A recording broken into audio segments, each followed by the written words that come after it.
નમસ્તે દર્શક મિત્રો, આ કાર્યક્રમમાં આપ સૌનું ખૂબ ખૂબ સ્વાગત છે.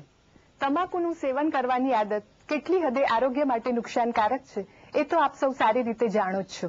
તમાકુ સેવનની સમસ્યા તો હવે આખા વિશ્વની સમસ્યા બની ચૂકી છે.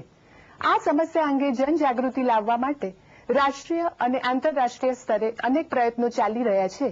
જે પ્રયત્નોના એક ભાગરૂપે વિશ્વ આરોગ્ય સંસ્થાએ દર વર્ષે 31મી મેના દિવસને વર્લ્ડ નો ટોબેકો ડે એટલે કે વિશ્વ તમાકુ પ્રતિબંધક દિવસ તરીકે ઠરાવ્યો છે.